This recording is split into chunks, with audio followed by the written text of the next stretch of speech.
Jeb Bush trying to show that he does, in fact, have the fire in his belly to win the presidency as he lays out his strategy to defeat ISIS. In a big foreign policy speech, Bush slammed Hillary Clinton for supporting or standing by and supporting the withdrawal of U.S. combat troops from Iraq and for giving the terror group a chance to advance. Listen here.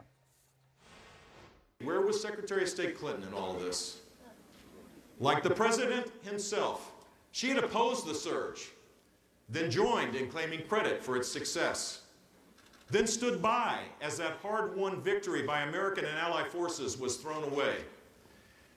In all of her record-setting travels, she stopped by Iraq exactly once. But of course, it was Jeb Bush's brother who signed the security agreement that called for U.S. combat troops to be out of Iraq by the end of 2011. Well, Clinton's team is firing back. Her top foreign policy advisor said Jeb Bush is trying to, quote, rewrite history and reassign responsibility. This is definitely not over, folks. So let's discuss with the former CIA Director James Woolsey. Director Woolsey, it's great to see you. Thank you so much for coming in. Sure, good to be with you.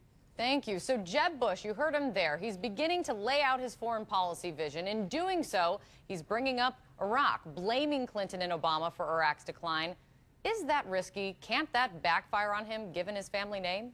Well, it may be. Neither of the two presidential candidates, Jeb Bush nor Hillary Clinton, were really instrumental in the very bad decision to pull out of Iraq early. That was first signaled by President Bush and then implemented by President Obama.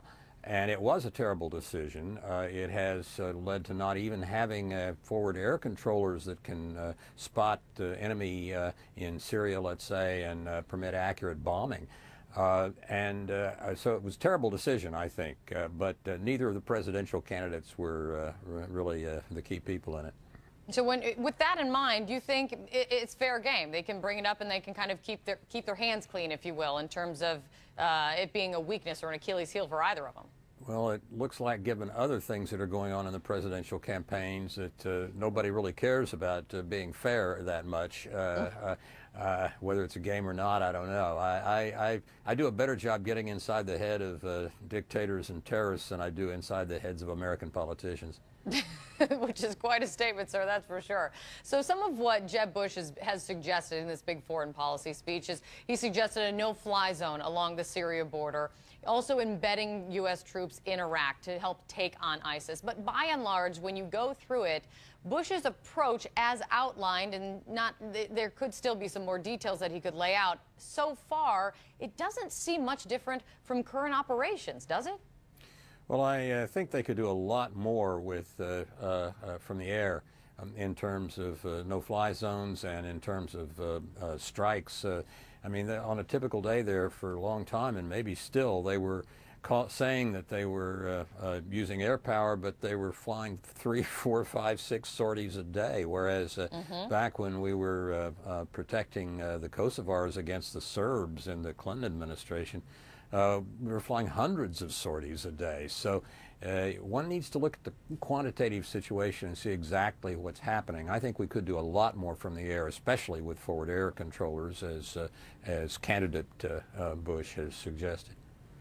And the front runner right now, Donald Trump, his approach against ISIS has been getting a lot of attention. He basically says he wants to take ISIS out by taking out the oil fields in Iraq and putting U.S. troops on the ground there then to protect the oil. How realistic is that in your view? And also, going forward, what are your key questions on foreign policy from all of the presidential candidates? Well, it's not only unrealistic, it's a bad idea. We don't want to go steal the Mideast's oil. What matters is the price of the oil, not whether it comes from Canada or the United States or Iraq. And I think where it comes from is a balance of payments question. But the real issue is the price of the oil, and to do that better, to keep prices low, say down around $40 a barrel or so, we've got to have a competitor for oil in transportation, and that for some people's electricity, for some people it's methanol with an M, for Brazil it's ethanol with an E, but we need competitors for oil in order to keep the price down. To me, that's the key issue, not what Mr. Trump has suggested.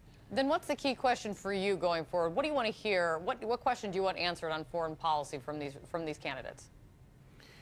I want to see whether or not we have either candidate embodying pretty much what President Reagan did, which was like his Republican predecessor, Teddy Roosevelt.